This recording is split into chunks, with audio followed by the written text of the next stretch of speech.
Abonnez-vous sur notre chaîne YouTube Kadhafi Mboumoudi pour ne rien manquer. Chers amis de la presse, de prime abord, je voudrais vous souhaiter la bienvenue à ces points de presse et vous remercier d'avoir répondu promptement à mon invitation.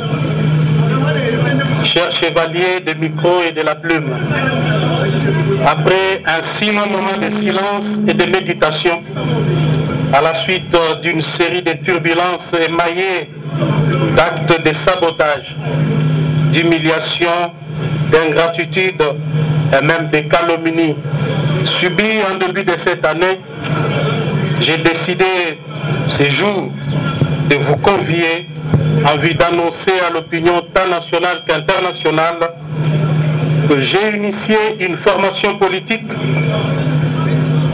ensemble avec d'autres Congolaises et Congolais que nous avons transformé en parti politique. Il s'agit bien du parti Alliance pour le changement, assez en sigle. Un parti de gauche qui prône la social-démocratie et qui a comme devise liberté, égalité et justice. Le parti AC fera sans nul doute l'opposition au régime Félix Tshisekedi. Et pourquoi nous le ferons? C'est exactement pour des raisons.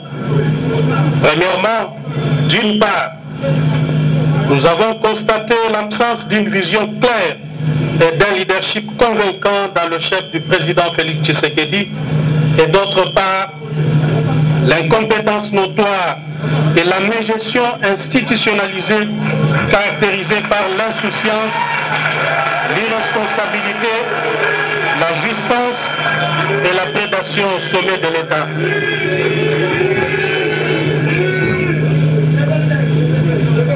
Deuxièmement,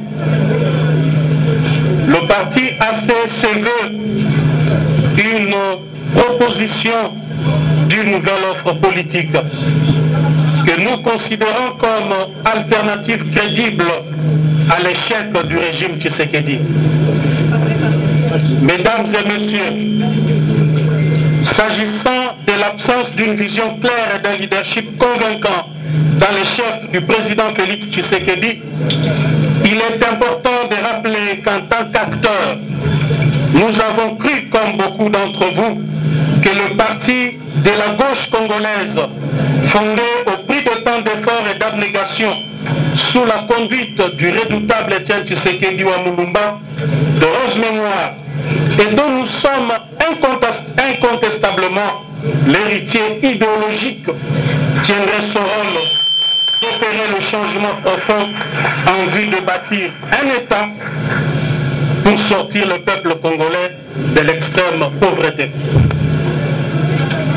Nous avons essayé en vain de rappeler à l'ordre jour et nuit celui avec qui nous avons pensé incarner la dite vision qui consiste en une gestion qui consiste à l'amélioration des conditions sociales de nos populations à travers une gestion orthodoxe de la chose publique, d'où la célèbre phrase « le peuple d'abord ». Hélas, à l'absence d'une vision claire dans le chef du président Félix Tshisekedi, pour faire décoller le Congo, nous assistons malheureusement à des tâtonnements et des essais-erreurs dans tous les domaines de la vie nationale. Aucun projet concret n'a été finalisé alors que les caisses de l'État saignent jour et nuit, en contradiction des principes sacro-saints et inviolables qui caractérisaient notre orientation politique en matière de gestion de la chose publique, dont le socle est la bonne gouvernance et la redevabilité. Les promesses irréalisables sont considérées désormais comme mode de gestion. Le mensonge, la manipulation comme vision de gouvernance, les détournements des deniers publics et la corruption comme mode d'exécution de projets. Tous les échecs constatés sont la faute des autres. Une véritable fuite en avant et un mensonge d'État.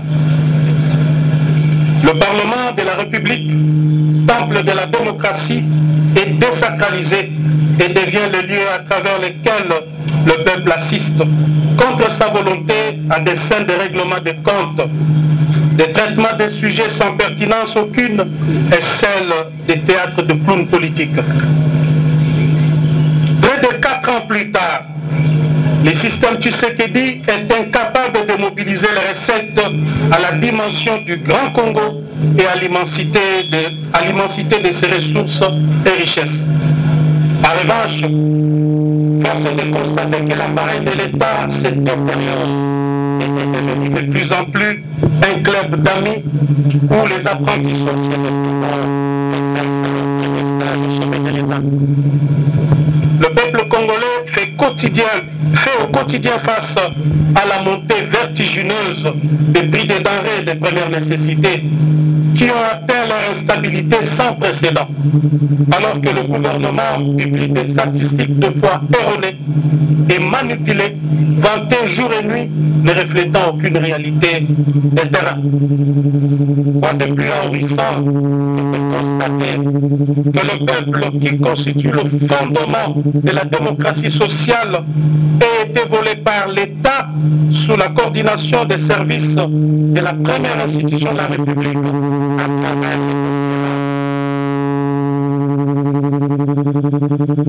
cette escroquerie d'État s'est déroulée au grand jour.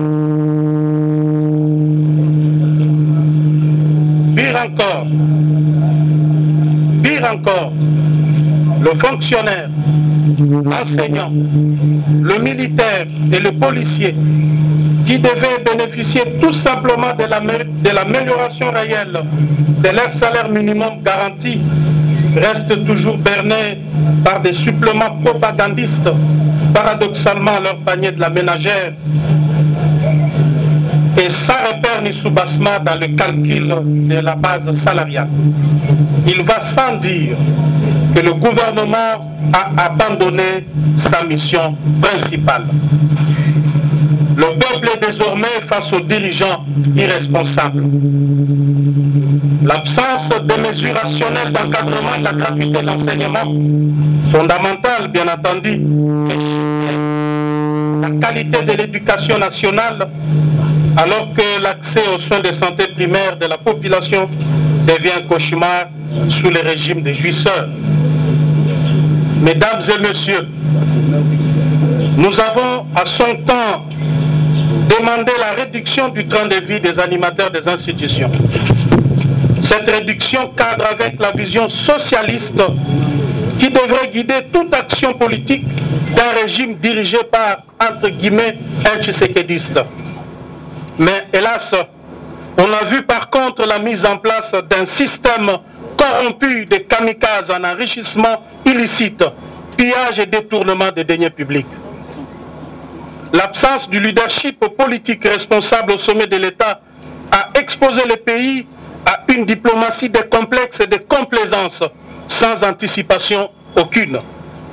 Des multiples voyages diplomatiques n'ont réussi à convaincre aucun chef d'État et de gouvernement en faveur des différentes causes de notre pays. La situation d'insécurité à l'est du pays, dont les ennemis sont connus et que nous avions eu l'occasion de dénoncer les dangereux rapprochements en son temps, est la preuve éloquente que le déficit du leadership et des capacités à prendre des décisions fermes et courageuses en interne et vis-à-vis de ceux qui nous menacent pour apporter le soulagement à nos populations de l'Est tant meurtri et démontré. Les désastres qui prévoient actuellement dans la partie est de notre pays, plus principalement dans le province du Nord Kivu et de l'Ituri, relèvent de la responsabilité première du chef de l'État et de son gouvernement. Il s'agit de rappeler que les dirigeants actuels n'ont entrepris aucune réforme de notre système de défense et de sécurité. Pire encore, les militaires et les policiers vivent dans des conditions exécrables. Depuis que M. Félix Tshisekedi est au pouvoir, vous en doutez, il n'a jamais songé à doter ne serait-ce que l'uniforme aux militaires et policiers. Si tel est le cas, que dirions-nous alors des armes et des munitions qui sont indispensables pour toute campagne militaire afin de protéger la population? Dans ces conditions, il est clairement établi que le système en place expose la République, le peuple congolais, ainsi que ses ressources naturelles. Quant à nous, nous visons l'amélioration des conditions de vie de nos populations à travers une classe moyenne. Mesdames et messieurs, au regard de ces tableaux sécuritaires sombres, il est clair que M. Félix Tshisekedi, aujourd'hui, doit être considéré comme un danger au sommet de l'État. Face à ces chaos de gestion et des situations de non-État, une nouvelle offre politique s'impose à tout point de vue. Cette offre politique que nous proposons à travers l'Alliance pour le changement consiste en la transformation de l'homme congolais, en la refondation de l'État, la mise sur pied d'un modèle économique et financier favorable au contexte congolais et à la révolution sociale à travers une gestion rationnelle et raisonnable de nos ressources et richesses naturelles. L'Alliance pour le changement vise l'amélioration des conditions de vie des populations congolaises à travers la création d'une classe moyenne. En cela, elle se veut le champion de la pratique de l'équité, de la justice et du droit, de la protection et la sécurité sociale, ainsi que de la quête permanente du bonheur partagé, en réalisant un équilibre intelligent entre l'État, le patronat et les salariés. En mettant en œuvre des mécanismes nouveaux de redistribution équitable des richesses du pays et de contrôle des finances publiques, tout en luttant contre la corruption, l'impunité, les tribalismes, les trafics d'influence, le clientélisme, le népotisme et le laxisme béant dans la gestion de la chose publique. Nous disons bref, les antivaleurs qui caractérisent le système Tshisekedi actuellement. Nous envisageons donc imposer demain l'ordre et la discipline dans ces pays. Aussi, l'Alliance pour le changement s'attellera à moderniser les méthodes de renseignement et de défense nationale pour faire face à la montée de l'insécurité dans la partie est de la République et à travers tout le territoire national, à former des unités d'élite et à renforcer la formation des jeunes aux valeurs citoyennes et au service national obligatoire, à réformer les systèmes de l'éducation et des institutions publiques sociales, à propulser l'agriculture, la pêche et l'élevage pour renforcer notre capacité d'autosuffisance alimentaire, à construire et à réhabiliter les infrastructures sociales de base, à promouvoir l'entrepreneuriat local en vue de booster l'émergence des petites et moyennes entreprises pour mener le pays vers l'industrialisation, à promouvoir le tourisme et l'art, à engager une diplomatie pragmatique de puissance et d'action, à réformer radicalement la justice et l'administration publique. Mesdames et messieurs, voilà en gros en quoi consiste notre vision. Néanmoins, nous sommes tenus de vous informer que jusqu'ici, le régime en place ne nous a pas encore délivré l'arrêté d'enregistrement pour nous permettre de fonctionner, alors que nous avons introduit la demande d'enregistrement de notre formation politique depuis le 14 juin 2022 au cabinet du vice-premier ministre, ministre de l'Intérieur. Il faut souligner qu'après examen du dossier, ces services l'ont déclaré conforme à la loi numéro 04/002 du 15 mars 2004, portant organisation et fonctionnement des partis politiques et c'est depuis le 15 juin 2022, date à laquelle le récépissé de conformité nous a été délivré par les 10 services. Sur ces refus d'enregistrer notre parti, nous avons décidé de fonctionner désormais conformément aux dispositions pertinentes de l'article 14 de la loi sus-évoquée. Je cite, « Si à l'expiration du délai de 30 jours, ouvrable après le dépôt, les ministres est en défaut de décider, le parti politique est considéré comme enregistré. Le ministre est tenu de lui délivrer un arrêté d'enregistrement dans le délai de 15 jours. À défaut, le récépissé du dépôt tient lieu d'enregistrement. » Fin de citation. À ce jour, nous sommes le 18 juillet 2022, soit 34 jours après le dépôt du dossier. Le parti est donc d'office fonctionnel au regard de la loi sus-évoquée. Mesdames et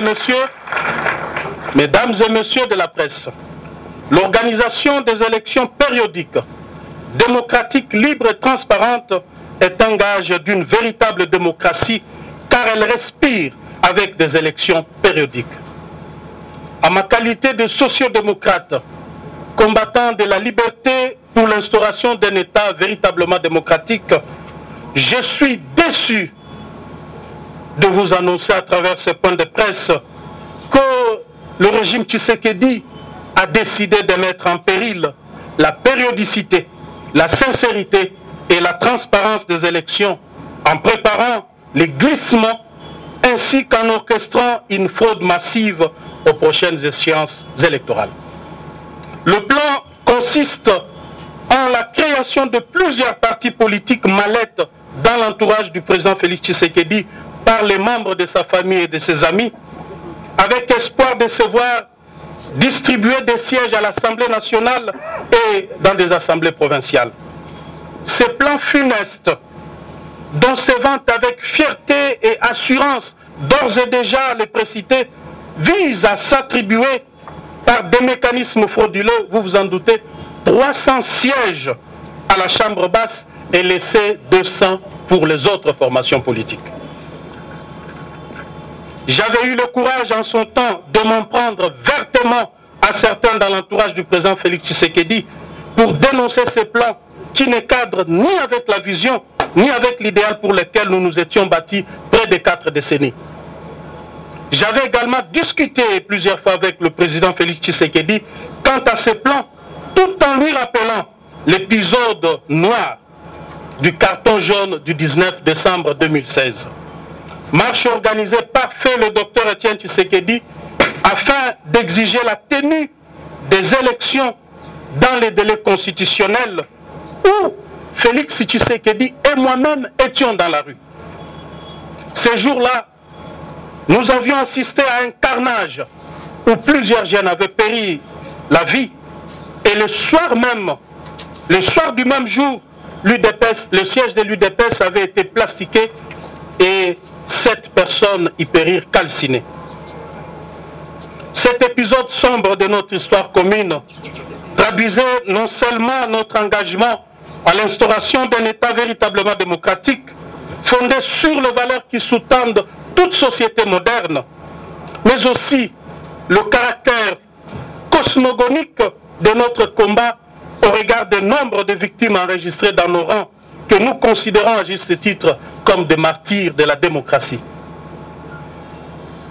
Et j'avais dit au président Tshisekedi qu'il n'est pas organisé des élections libres, démocratiques et transparentes dans les délais constitutionnels, en dépit du bilan largement négatif, trahirait notre idéal de combat, détruirait le mythe Etienne Tshisekedi et cacherait sur la mémoire de nos martyrs.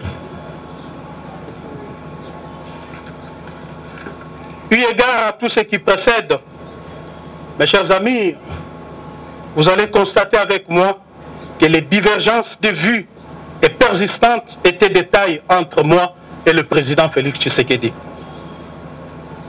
C'est comme ça qu'en ces jours, devant vous, je lance un appel au peuple congolais, à tous ceux qui avaient cru dans le combat d'Étienne Tshisekedi, de se mobiliser pour barrer la route à ce régime des irresponsables jouisseurs qui se définit comme antithèse du tshisekédisme. La souffrance et le maintien de la République dans le sous-développement avec péril de plonger le pays dans une guerre civile inutile. M. Tshisekedi doit désormais savoir que cette manœuvre ne passera pas. Et je m'engage personnellement à affronter aux côtés du peuple cette machination. Parce que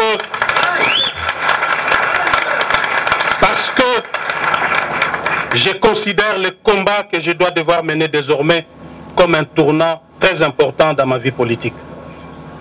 Mesdames et messieurs, comme vous le savez, nous avons aussi assisté à la reprise petit à petit des tares de dictatures de triste mémoire.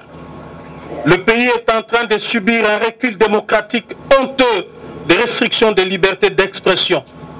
Et le peuple assiste impuissant devant l'émergence d'une néomonarchie constituée d'une classe de mafieux fanatiques applaudisseurs. On constate la flambée des arrestations des leaders d'opinion et des atteintes à la liberté de la presse avec des intimidations de journalistes dont certains sont contraints à l'exil. Il en est de même de l'usage abusif des services publics à des fins privées, les trafics d'influence par la résurgence des familles et des personnes intouchables, la manipulation de la justice avec des dossiers montés de toutes pièces pour écarter certains adversaires. Et cela, ce sont sans doute des antivaleurs des signes prémonitoires d'une dérive dictatoriale qui se dessine. Pire encore, l'humanisation des services de sécurité est un contrat social conclu avec le peuple. Mais hélas, contrairement à cette grande attente, ils sont utilisés aujourd'hui comme outil de répression, d'intimidation et de rançonnement des opérateurs économiques et des investisseurs étrangers à la manière des régimes passés que nous avions combattus. Au niveau de la gestion de provinces, le processus de la décentralisation est battu en brèche par le pouvoir en place en y institutionnalisant un clientélisme et une corruption à grande échelle. Les institutions provinciales sont devenues ingérables et le développement local est impossible à atteindre avec les méthodes du régime Tshisekedi qui a converti le gouverneur de province en filles et garçons de course, obligés de ramener des espèces sonnantes et trébuchantes à Kinshasa. Sous ces régimes, le peuple qui avait nourri l'espoir d'une nation, qui avait nourri l'espoir de voir une nation s'établir après la passation pacifique et civilisée du pouvoir, a vu renaître les sentiments du tribalisme et du régionalisme. L'opinion nationale est scandalisée de la reprise avec force de l'impunité dans notre pays, dont le corollaire est la consécration de la justice à double vitesse. Vous remarquerez sans doute qu'il existe désormais une catégorie de Congolais à poursuivre avec acharnement et une autre à protéger. Au regard de la situation chaotique dans laquelle est plongé notre pays par ce régime, il y a lieu, je suis convaincu, je suis plus que convaincu, que la page Félix Tshisekedi est désormais tournée.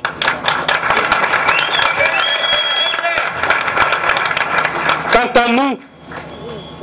à nous, notre responsabilité première sera celle de mobiliser le peuple souverain en vue de mettre fin à cette prédation qui s'est installée dans les institutions du pays.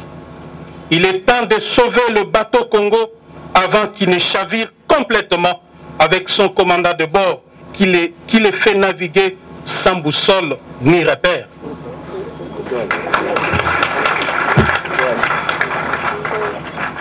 Dans un monde en total bouleversement, dans les décombres d'une gouvernance au rabais, dans un paysage politique mouvant, dans lequel tout est incertain, tout est sans cesse remis en question, nous devons imposer une révolution contre la prédation et l'amateurisme au sommet de l'État. une révolution pacifique, démocratique, mais une révolution, celle du bon sens, car si le peuple n'arrête pas cette prédation, elle ne s'arrêtera pas et l'hécatombe s'abattra sur le Congo. Parce que rien ne va de soi, que tout relève de l'anticipation et de la volonté, du travail et de l'ardeur. L'avenir n'est pas ce qui va arriver, mais ce que nous allons faire ensemble. Pour terminer, nous voudrions préciser que nous ne réglons de compte à personne et nous ne comptons mener une guerre à personne. Nous ne réglons que des problèmes de la RDC pour laquelle nous sommes désormais résolument engagés. J'ai saisi d'ailleurs cette occasion pour remercier de tout cœur ceux qui m'ont soutenu pendant le moment de tumulte et d'agression injuste que j'ai subi. Toutefois, je dois leur rassurer que de tous ces événements, rien ne m'a ébranlé. En revanche, je les ai transformés en énergie nécessaire qui m'aidera à faire face à l'adversité dans le nouveau combat que je suis appelé à mener désormais aux côtés du peuple congolais au sein du parti Alliance pour le changement.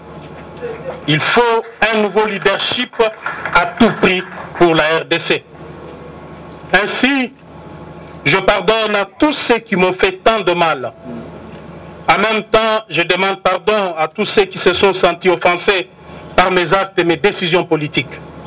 Mesdames et messieurs de la presse, vous serez conviés dans le tout prochain mois à la cérémonie de sortie officielle du parti Alliance pour le changement, au cours de laquelle nous dévoilerons notre projet de société ainsi que les grandes actions que nous comptons mener jusqu'à la victoire finale.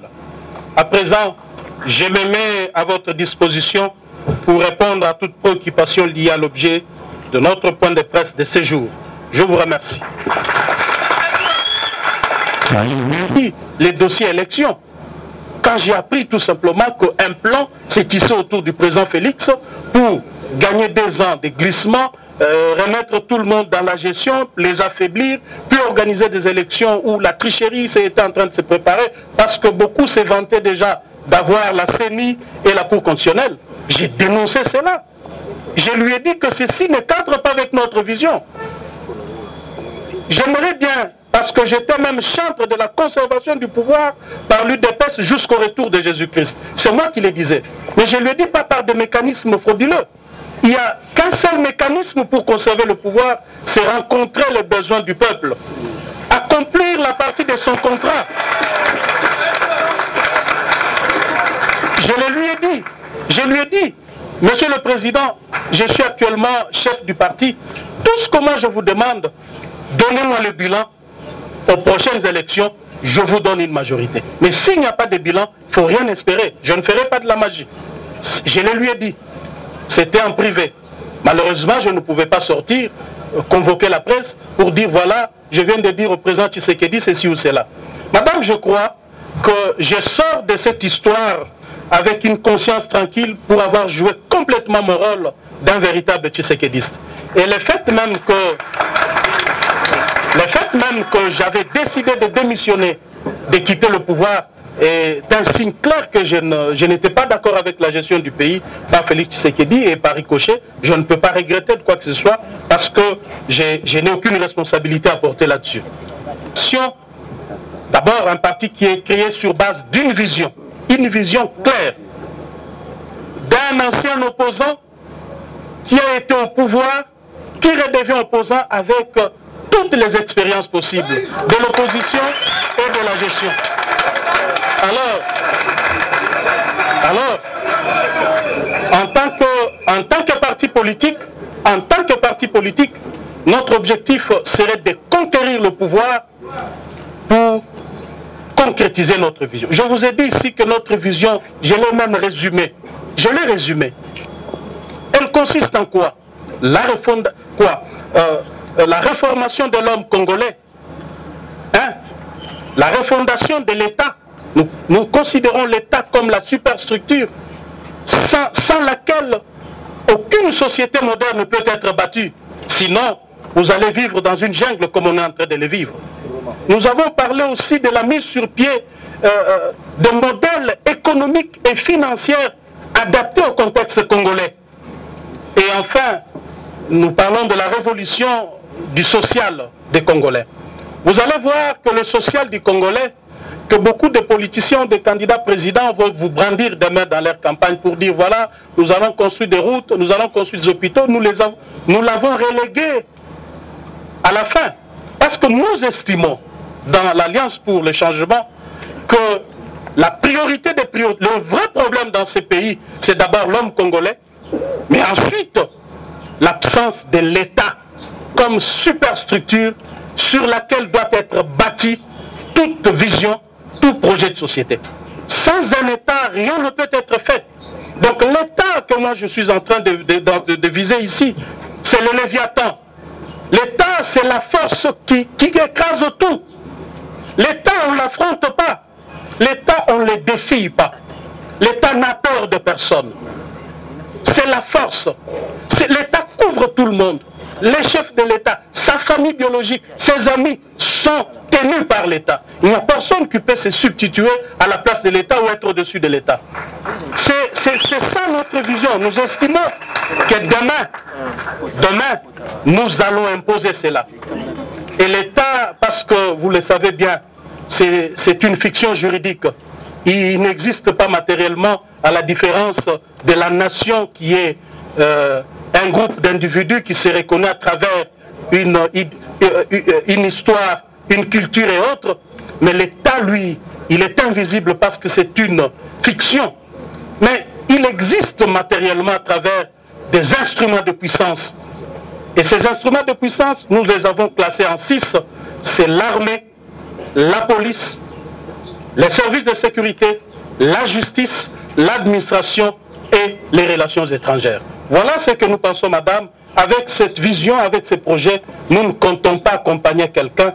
Nous allons nous battre en 2023 pour la conquête du pouvoir au sommet jusqu'en bas. Nous devons être prudents et même faire un petit tour en arrière parce que nous sommes en train, dans ces pays, malheureusement, de revivre l'éternel recommencement. Cet éternel recommencement voudrait dire quoi? Ceux qui sont au pouvoir, ils sont ennemis du peuple, et ceux qui sont dans l'opposition sont chouchoutés par le peuple, portés par le peuple. Ils composent un attelage mal assorti dès qu'ils accèdent au pouvoir. Du coup, ils deviennent aussi des démons. Ceux qui étaient démons au pouvoir hier, par manque de résultats de ceux qui sont au pouvoir aujourd'hui, redeviennent saints. Et c'est un cercle vicieux. L'Alliance pour le changement voudrait casser ce cycle infernal qui plonge le pays dans le désastre. Ça voudrait dire quoi, madame? Ça voudrait dire que toute alliance sera basée sur une vision. Toute alliance sera basée sur des idéologies. Notre parti, je vous l'ai dit, c'est un parti socialiste de la social-démocratie. Donc on voudrait bien savoir quelle est la vision politique de tel ou de tel, quelle est son appartenance idéologique, afin que nous puissions réfléchir sur ce que nous pouvons faire demain ou après-demain. Mais quant à l'attelage mal assorti, ce que les Kinois appellent Sanguissa, nous ne serons pas prêts à faire cela parce que nous avons vu les dégâts que cela a causé au pays. C'est comme si on était dans une sorte de course à l'accession du pouvoir. Juste pour accéder au pouvoir, c'est partagé entre acteurs politiques et du coup on prend le peuple en otage parce que ce n'est pas la vision qui guide l'action politique mais plutôt les intérêts, notamment le partage de pouvoir, le partage du gâteau bien entendu et les intérêts que cela procure. Donc demain, l'AC va s'engager dans le processus électoral pour gagner les élections à tous les niveaux. Mais nous ne fermons pas la porte. Nos portes sont ouvertes pour des personnes crédibles, des personnes qui partagent les mêmes convictions que nous, des personnes qui ont la même vision que nous. Mais si tel n'est pas le cas, nous avancerons. Et maintenant, nous allons inviter JR. En fait, quand cet incident s'était passé, j'étais chez moi ici, j'ai passé en revue les tours des médias audiovisuels. J'ai vu comment les journalistes, leurs invités, étaient en train d'analyser. Deux fois, j'étais j'étais surpris et choqué d'entendre ce qui sortait de la bouche et de certains journalistes et de certains politiques. Mais merci beaucoup, Monsieur Jean, pour avoir dit que j'ai contribué, en menant ces actions, j'ai contribué au civisme routier dans ces pays. Vous savez, au jour d'aujourd'hui, si j'ai eu à le faire hier, les gens parfois me taxaient d'arrogant. Oh, mais comment lui, il est premier vice-président, il se permet de freiner tout ça. Est-ce que j'avais besoin, tout premier vice-président de l'Assemblée que j'étais, j'avais besoin de démontrer quoi que ce soit à un usager de la route? Ce que j'avais besoin, même si mon arrogance avait atteint le paroxysme, est-ce que j'avais le temps? Parce que je n'avais même pas le temps pour ma famille, mes amis et autres. Comment je pouvais avoir le temps de me balader et faire quoi que ce soit? Ceci démontre à suffisance à quel point je suis lié à l'ordre, à la discipline. Je me posais moi-même la question de dire, mais si je ne le fais pas, parce que 2023 approche, ça retombera sur moi en tant que chef du parti et un élément clé du pouvoir. C'est comme ça que vous m'avez vu, par exemple, dépassé par les événements. J'étais appelé à toucher à gauche, à droite. Ce n'était ni de l'arrogance, ni parce que j'ai manqué à faire. Mais aujourd'hui, que j'en ai assez parce que mes amis ne m'ont pas compris, je suis opposant.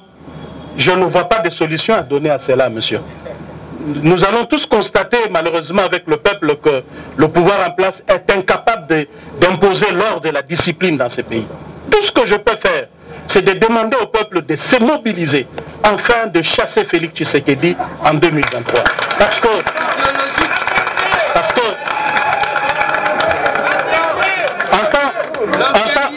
en tant qu'opposant maintenant, je ne serai là que pour constater aussi comme tout le monde.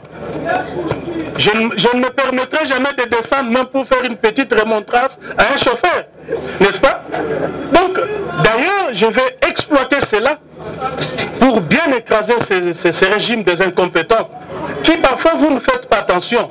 Comment voulez-vous? Un jour j'ai dit au président Félix Tshisekedi, Monsieur le Président, faisons un petit rappel. Notre leader Maximo, Feu Etienne Tshisekedi, il est élu Premier ministre, ou 2 fois nommé par Mobutu. Mobutu qui concentrait tout le pouvoir entre ses mains, l'armée, les services de renseignement, la justice. Mais M. Tshisekedi, à partir de chez lui, à la 10e rue, était capable de lancer un message, de dire demain, tout celui qui a pris un bien de l'État, qu'il vienne le remettre. Et on a vu comment les frères à Mobutu, les Ngwandi, avaient peur de ces messieurs qui n'avaient pas tout le contrôle du pouvoir. Mais comment ça fait-il que l'UDPS maintenant accède au pouvoir? Il a tous les instruments de puissance entre ses mains. Mais nous sommes incapables d'assurer ne serait-ce que la circulation routière. Nous sommes incapables juste de mettre la propriété sur la voie publique, juste curer les caniveaux. Il ne m'avait pas répondu. Il ne m'avait pas répondu. Alors, que voulez-vous que l'on fasse? Tout simplement, nous allons constater avec le peuple que le monsieur a lamentablement échoué et qu'aux prochaines élections, qu'il soit mis hors d'état de nuire. Oui. À présent, nous allons inviter Paul Matendo de la radio Okapi. Merci pour cette question. Cher chevalier de la plume, la question de l'insécurité dans la partie est de notre pays traduit de manière claire l'incapacité de M. Tshisekedi à imposer la paix, la sécurité, voire même l'ordre et la discipline dans ces pays. J'ai vu malheureusement, quand le M23 a pris Bunagana, donc quand le feuilleton M23 commençait, les manipulateurs de ces pouvoirs montaient des messages dans des laboratoires, des services, pour dire voilà, il faut être patriote, le pays est agressé, allons faire ceci contre le Rwanda, faisons cela contre le Rwanda. J'ai vu même des jeunes gens marcher contre, faire un sit-in devant l'ambassade du Rwanda. Et beaucoup se sont posé des questions. Mais pourquoi l'honorable Kabound n'a même pas fait un tweet? Il n'en a pas même évoqué. Je n'ai pas parlé. Parce que je considère que ce qui se passe, on est en train de manipuler l'opinion et le peuple. Ici, il est question d'un État. Je vous ai dit ici qu'un État, c'est ça notre incarnation. Donc l'État est là. L'État, on ne l'attaque pas, on ne le bouge pas. L'État, c'est le sommet. Au-dessus de l'État, il n'y a rien. Lorsque M. Tshisekedi ne maîtrise pas la notion de l'État, voilà que nous sommes en train d'assister des choses auxquelles lui pense que c'est de la blague. L'État, ce n'est pas la 10e rue, où on pouvait s'aventurer à faire ceci ou cela. L'État, c'est l'État. Il a ses mécanismes et ses moyens de fonctionnement qui requièrent de l'intelligence, de l'anticipation, de la sagesse dans les chefs de celui qui l'engage. Comment voulez-vous que la partie Est soit sécurisée dès lors que nous n'avons pas une politique claire en matière de défense et de sécurité? Dès lors que nous n'avons pas, le régime Tshisekedi jusqu'à aujourd'hui n'a investi rien, ni dans l'armée, ni dans la police. Comment voulez-vous que l'on puisse faire face à des nations autour de nous qui, d'ailleurs, sont en train de faire des efforts dans ce domaine? Donc aujourd'hui, le peuple congolais, plus particulièrement dans la partie Est, est sacrifié du fait que Félix Tshisekedi n'est pas en mesure d'imposer la paix dans cette contrée. On voudrait dire que le Rwanda agresse le Congo à travers le M23. C'est bon bien. C'est bon bien parce que la scène internationale, elle est ce qu'elle est. Ne pensez pas que nos voisins, tels qu'ils nous entourent là, ce sont nos amis. Ils sont en même temps amis, ils sont en même temps ennemis. C'est ça les relations internationales. Les pays sont des acteurs sur cette scène. Ils n'ont pas d'amis, ils n'ont pas d'ennemis. Mais ce sont des monstres froids. Alors, on a 9 voisins, on a 9 amis et 9 ennemis en même temps. Aujourd'hui, nous parlons du Rwanda. Mais demain, ça peut être Brazzaville. Pour mine de rien, il y a une histoire, il nous déclare la guerre. Demain, ça pourrait être l'Angola. Pour un petit accrochage, l'Angola se décide. Il nous déclare la guerre. Que sera le Congo? Que sera son peuple? Si nous sommes en train aujourd'hui de nous lamenter parce qu'un groupe armé, soutenu par le Rwanda soit-il, est en train de semer désolation dans toute la partie est du pays. Mais si alors demain, un État nous déclarait la guerre? Ou encore, je voudrais aller plus loin. Si c'est le Rwanda lui-même qui se décide alors de dire, voilà, je ne vous fais pas la guerre à couvert, je vous déclare la guerre. Donc nous allons fuir ces pays, n'est-ce pas? Nous allons donc fuir ces pays. Nous irons faire nos marches de soutien au FRDC en dehors de ces pays. Moi, je pense qu'au lieu de faire des marches de soutien au FRDC, nos FRDC n'ont pas besoin de soutien des civils. Surtout pas dans les réseaux sociaux, à travers des tweets, à travers des messages. C'est une aliénation de tout un peuple. En lieu et place de faire des marches de soutien au FRDC, en lieu et place de marcher contre l'ambassade du Rwanda, je crois que le peuple congolais aurait bien décidé de marcher contre Tshisekedi et son gouvernement pour exiger des actions plus concrètes afin de sécuriser la partie Est. Le peuple congolais aurait plutôt marché pour dire à Tshisekedi qu'il devait être le plus ferme possible parce qu'il est chef de l'État, il est commandant suprême des forces armées, c'est lui qui devait donner les tons. A contrario, on voit un chef de l'État qui pense que le pays va bien. À le voir comme ça, vous ne sentez pas que ce monsieur a un pays qui a un problème. Surtout qu'il ne se permet pas de passer de bons week-ends. Chaque week-end, c'est la coule douce. Vous voyez, avec une situation pareille, il faudrait pas aller chercher le diable ailleurs. Le diable se trouve chez nous.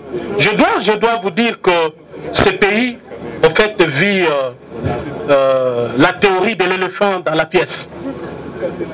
Vous savez, la théorie de l'éléphant dans la pièce, c'est que nous sommes en train de penser que la faute, c'est l'autre. Alors le vrai problème est dans la maison. On ne fera aucun ménage, on n'arrangera rien, aussi longtemps que l'éléphant est dans la pièce. Bien, eh bien. Ils ne sont pas venus parler de Jean-Marc Aboun, de sa vie, ce qu'il a fait. Hein? Qu'est-ce que je vais répondre à ça? Ça va, passons à une autre question. Passons à une autre question, s'il vous plaît. Mais quand on dit que le bilan est largement négatif, ça voudrait dire, c'est que ça voudrait dire. Évalué en termes de pourcentage, ça voudrait dire quoi? Il a lamentablement échoué, c'est tout ce que nous retenons. Parce qu'ici, vous me demandez d'aller dans des détails, je vais vous prendre toute 1 heure ou 2 heures du temps ici à vous expliquer secteur par secteur. Parce qu'il arrive des fois que dans ces pays, on est habitué à la manipulation. C'est ce que j'ai dénoncé ici, le mensonge et la manipulation. On résume le bilan de tout un régime par des histoires fades. Parce qu'on a construit une école à gauche, on a construit une route de 100 km à droite et on dit que le bilan est positif. Non, le bilan d'un régime doit être global. Il doit intégrer tous les aspects de la vie. Un régime, lorsqu'il travaille dès le début, d'ailleurs je vous ai dit ce que je ne vous ai pas dit. La vision, c'est quoi? Quand on dit que quelqu'un a une vision politique, ça voudrait dire qu'il connaît le problème de son pays, il envisage des solutions qu'il compte y apporter, et quand on met le problème et les solutions sur la balance, c'est ce qu'on appelle vision politique. Donc, quand on connaît bien son pays, on peut se dire aujourd'hui qu'avant d'accéder au pouvoir, j'ai trouvé mon peuple avec un taux d'accès à l'eau à tel pourcentage. J'ai trouvé mon peuple avec l'accès à l'électricité à tel pourcentage. J'ai trouvé mon peuple avec l'accès aux soins de santé de qualité à tel pourcentage. J'ai trouvé mon peuple avec l'accès à un logement décent à tel... Tout ça, ça fait partie de la globalité de la vie dans une nation. Et quand on évalue un régime, on l'évalue de manière globale. Pas sur base de 10 km de route ou de 2 écoles construites à gauche à droite. Je trouve que ça, on est habitué. On est en train de flouer le peuple. Et ça, c'est depuis la nuit des temps. Que chaque fois qu'un régime est là, on vous brandit une école construite à gauche, on vous brandit. Deux fois dans les réseaux sociaux, c'est des montages qu'on fait, et le peuple, pour dire au peuple que voilà, le bilan est positif. Moi, je crois que nous devons évaluer un bilan sur base des éléments globaux qui constituent la vie socio-économique, environnementale de l'homme congolais. Merci. Ok, à présent, donc nous passions à la 9e Assemblée nationale et vous n'êtes pas présenté à la plénière. Au cas où on doit invalider votre candidature, que sera-t-il votre réaction? Mais je ne suis pas invalidé, nous sommes en vacances parlementaires, ce qui sous-entend qu'à la prochaine session, je serai présent. Vous parlez déjà, vous envisagez déjà le futur?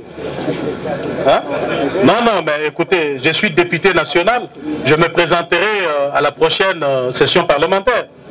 Donc écartez toute hypothèse de mon invalidation. D'accord, dernière certainement question. Billet grâce, Monde 24. Bonjour, honorable Jean-Marc Aboun. Bonjour.